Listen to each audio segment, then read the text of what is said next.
اسرائیلی forces کے غزہ سمیت مغربی کنارے میں وحشیانہ حملے تھم نہ سکے۔ تازہ حملوں میں مزید 5 فلسطینی شہید ہو گئے۔ عرب میڈیا کے مطابق اسرائیلی فورسز نے ہیبرون اور رام اللہ میں 2 فلسطینی نوجوانوں کو شہید کر دیا۔ مقبوضہ علاقے میں مزید 2 فلسطینی کار اور چاقو حملوں میں شہید ہوئے۔ اسرائیلی فورسز نے مغربی کنارے میں 3 ہاسپٹلز پر چھاپے مار کر داخلی راستے سیل کر دیے۔ بوریج کیمپ میں صہیونی فائرنگ سے 1 فلسطینی شہید ہوا۔ غزہ سٹی کے مشرقی علاقوں میں اسرائیلی افواج نے متعدد رہائشی عمارتیں منہدم کر دیں۔ اسرائیلی فورسز نے مغربی کنارے میں بھی 2 اپارٹمنٹس کو زبردستی منہدم کر دیا۔ قطری حکام حماس اور اسرائیل کو مذاکرات کے نئے مرحلے پر لانے کے لیے پر امید ہیں۔ قطری وزارت خارجہ کا یہ کہنا ہے کہ پہلا دور مکمل ہو چکا، سٹیج 2 کی تیاری جاری ہے۔ اسرائیلی فوج کا انخلا، عبوری انتظامیہ اور غزہ میں استحکام کے لیے بات چیت ہوگی۔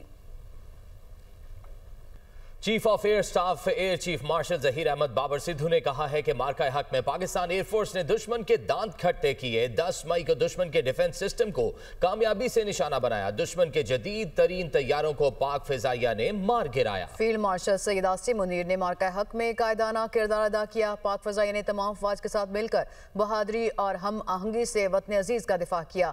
پاکستان ایک پرامن ملک ہے۔ اگر ہماری قومی خود مختاری کو دوبارہ چیلنج کیا گیا تو دشمن پاک فضائیہ کو کہیں زیادہ مضبوط اور بہتر تیار پائے گا۔ وہ پی اے ایف گریجویشن پریڈ سے خطاب کر رہے تھے۔ Our adversary is always bent on undermining the sovereignty of this beloved country. The recent conflict in May this year is also a manifestation of the same. Alhamdulillah, in a remarkable show of unity, the people of Pakistan and its armed forces defeated the enemy with far greater numerical might. The world was stunned to witness the superb execution of Pakistan Air Force operation on the fateful night between 6th and 7th May. When Pakistan's sovereignty was challenged by the aggressor, PF upheld the legacy of fighting outnumbered and shot down the enemy's most modern and capable aircraft, including multiple Rafale jets on 10th May, with Pak Army with a paralyzing punch and struck their bases beside neutralizing state-of-the-art defense system, S-400 and command and control centers. Pakistan is a peace-loving country and wishes to maintain friendly relations with all, especially with our neighbors. However, let me make it clear, if our nation's sovereignty is challenged, our adversary will find Pakistan armed forces even harder and better prepared. F C کے جوان منظم اور اپنے mission کے لیے تیار ہیں۔ جوانوں کے حوصلے بلند اور ملکی خدمت کا جذبہ واضح ہے۔ ایف سی نے ہمیشہ بدلتے ملکی حالات اور سیکیورٹی چیلنجز کے مطابق خود کو ڈھالا۔ آپ کا ہر عمل ریاست کے وقار، قانون کی بالادستی اور عوام کے اعتماد کی نمائندگی کرے گا۔ وفاقی وزیر داخلہ محسن نقوی کا کل شب قدر میں ایف سی کی پاسنگ آؤٹ پریڈ سے خطاب۔ بولے، مجھے پورا یقین ہے پاسنگ آؤٹ جوان اپنے ذمہ داری سے پورا اتریں گے۔ فورس اپنے ورثے، روایات اور کردار کے باعث ہمیشہ نمایاں رہی ہے۔ آپ سب محتاط اور منظم ہیں اور اپنے مشن کے لیے پوری طرح تیار ہیں۔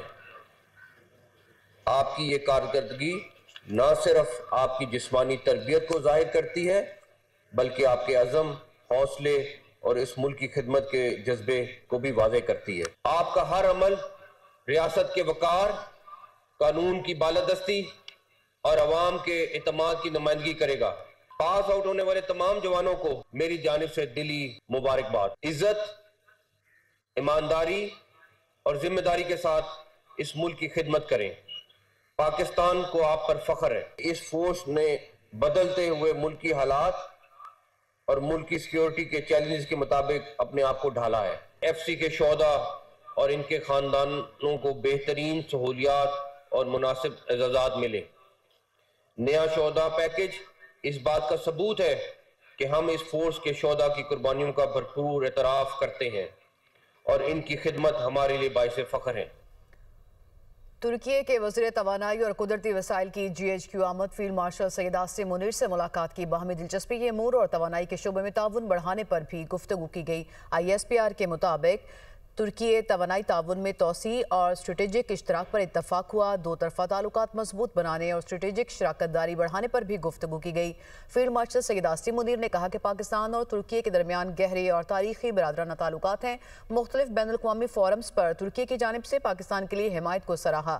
ترک وزیر نے توانائی کے شعبے میں تعاون کو مزید بڑھانے کی خواہش کا اظہار کیا۔ ترک وزیر کا علاقائی امن، استحکام اور پائیدار ترقی کے لیے پاکستان کی کوششوں کا اعتراف۔ بانی پی ٹی آئی صحت مند، تمام افواہیں دم توڑ گئی۔ بانی پی ٹی آئی سے جیل میں ان کی بہن عظمیٰ خان اور وکیل سلمان صفدر کی ملاقات ہوئی۔ ملاقات کے بعد بیرسٹر گوہر نے عظمیٰ خان سے بانی کی صحت کے حوالے سے پوچھا۔ عظمیٰ خان نے کہا بانی پی ٹی آئی کی صحت ٹھیک ہے۔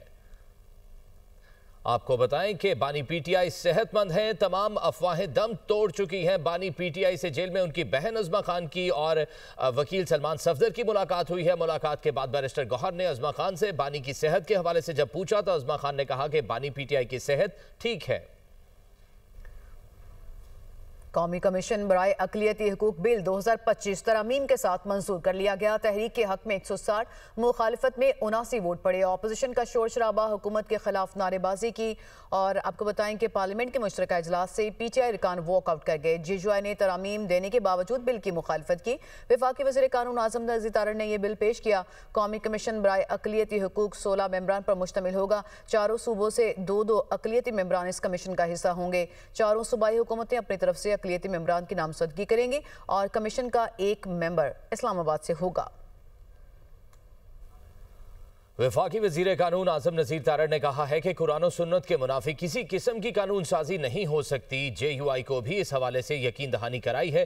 شیخ 35 کو حذف کرنے پر بھی ہمیں کوئی اعتراض نہیں۔ اقلیتی برادری بھی اتنی ہی محب وطن ہے جتنے ہم ہیں۔ نہیں چاہتے کہ ایسا کام ہو جس سے فتنہ قادیان کو ہوا ملے۔ کہ ہم قرآن اور سنت کے منافی نہ ہمارا آئین اجازت دیتا ہے، نہ قانون اجازت دیتا ہے، نہ ہمارا ضمیر اجازت دیتا ہے کہ کوئی ایسی تجویز ہم لے کے آئیں۔ کامران مرتضیٰ صاحب کی یہ تجویز ہے کہ سیکشن 35 اومٹ کر دیا جائے، ہمیں اس پہ اعتراض نہیں ہے، ہم نے پہلے بھی اس کو اسی شکل میں رکھا ہوا تھا۔ سر، ہمارے عیسائی، ہندو، پارسی بھائی جو اتنے ہی اچھے پاکستانی ہیں جو ہم ہیں، کہ کوئی ایسا کام ہو جس کی وجہ سے فتنہ قادیان کو ہوا ملے۔ سر، یہ صرف ایک کمیشن بنایا گیا ہے، منورٹی رائٹس کمیشن۔ اقلیت کا مطلب پاکستان میں غیر مسلم ہے، قادیانی غیر مسلم ہماری نظر میں ہے۔ سیاست برائے سیاست نہ کرے۔ اس کے بعد یہ 6 سال سے یہاں پہ بڑا بل ہے، قیدی نمبر 804 کو کچھ نہیں ہوگا۔ نائب وزیر اعظم اسحاق ڈار کہتے ہیں کہ اقلیتوں کے حقوق کے قومی کمیشن کے معاملے کو غلط رنگ دینا افسوسناک ہے۔ ختم نبوت جیسے حساس معاملے پر سیاست نہیں ہونی چاہیے۔ حکومتیں آنی جانی ہیں، یہ کسی کی وراثت نہیں ہے۔ ہمیں ایسے معاملات کو سیاست کی نظر نہیں کرنا چاہیے۔ یہ ایک ایسا بل انڈر ڈسکشن تھا آج اور ابھی پاس ہوا ہے، جہاں تک اس کو ایک غلط رنگ دیا گیا وہ میں سمجھتا ہوں کہ قابل افسوس ہے۔ ہر مسلمان کی، ہم سب جو یہاں بیٹھے ہیں، ہماری جان بھی قربان ہے نبی اکرم صلی اللہ علیہ وسلم کے اوپر۔ یہ حکومتیں آنی جانی ہے، یہ کسی کی وراثت نہیں ہے۔ میں سمجھتا ہوں کہ ایسے سینسٹیو معاملے کے اوپر ہمیں سیاست میں الجھانا، تقریر شروع کرنی ختم نبوت اور پھر کہنا رہا کرو رہا کرو۔ اگر کسی قانون میں کوئی بہتری لانی ہے، اگر آپ نے کسی آئینی کو ترمیم اور بہتری لانی ہے تو ہم ہر وقت حاضر ہیں۔ تو میرا خیال ہے ہمیں ایسی چیزوں کو، سینسٹیو چیزوں کو، اس کو سیاست کی نظر نہیں کرنا چاہیے۔ شروع ہم ہوتے ہیں ناموس رسالت کو غلط کوٹ کر کے، ختم ہوتے ہیں ہم 804 نمبر کے رہائی کے لیے۔ وہ کریں آپ جو کر رہے ہیں 804 نمبر کی رہائی کے لیے، جو کچھ کرنا ہے خدا کے لیے، اس کو اس قانون یا کسی بھی جو اسلامی معاملہ اس کو اس کے ساتھ مکس نہ کرے۔ بہت شکریہ۔ Thank you. سربراہ جے یو آئی مولانا فضل الرحمان نے کہا ہے کہ قیامت تک مشورے کا راستہ کھلا رہے گا۔ اچھی بات ہے نئی ترامیم آئے تو اس پر مشورہ ہو، کوشش کی جائے کہ آئین متنازع نہ ہو۔ 27ویں ترمیم اسی طرح متنازع تصور ہوگی جس طرح 18ویں ترمیم سے پہلے کی کسی نہ کسی طرح متنازع تھی۔ 26ویں ترمیم میں پی ٹی آئی کے دوست براہ راست شریک نہ ہوئے لیکن رابطے میں تھے۔ اگر کوئی ایسی نئی چیز آئے، نیا مسئلہ سامنے آئے تو اس پر قیامت تک مشورے کا راستہ کھلا رہے گا، اور آئین و قانون کا احترام ہم سب کے اوپر برابر کا، یعنی ایک اس کا احترام واجب ہے۔ یہ اچھی بات ہوتی ہے کہ کوئی آئینی ترمیم آئے تو اس پر مشاورت ہو، کوشش کی جائے کہ آئین متنازع نہ ہو۔ یہ 27ویں ترمیم اسی طرح متنازع ہوگا جس طرح کہ 18ویں ترمیم سے پہلے کی ترامیم کسی نہ کسی حوالے سے متنازع تھیں۔ جب 26ویں ترمیم آئی، ٹھیک ہے ہمارے پی ٹی آئی کے دوست براہ راست اس میں شریک نہ ہوئے، لیکن وہ رابطے میں رہے۔ 1 مہینہ 1 ہفتے کے اندر ہم نے اس پر ایک اتفاق رائے حاصل کر لیا اور ایک قانون بن گیا۔ مسئلہ اقلیتوں کے حقوق کا نہیں ہے۔ اقلیتوں کے حقوق کے لیے میرے خیال میں ہم سب کی سوچ ایک جیسی ہے، اس میں کوئی پرابلم نہیں ہے۔ بات ہے قانون کی۔ آج جو آپ اوور رائڈنگ کی بات کر رہے ہیں ایک قانون کی، اگر ایک قانون وہ بالادست ہو جاتا ہے تو پھر اس کے بعد دوسرے قوانین پس منظر میں چلے جاتے ہیں، ان کی اہمیت ختم ہو جاتی ہے۔ آپ اس طرح کا قانون کیوں لاتے ہیں کہ جس سے کل کوئی غلط فائدہ اٹھائے؟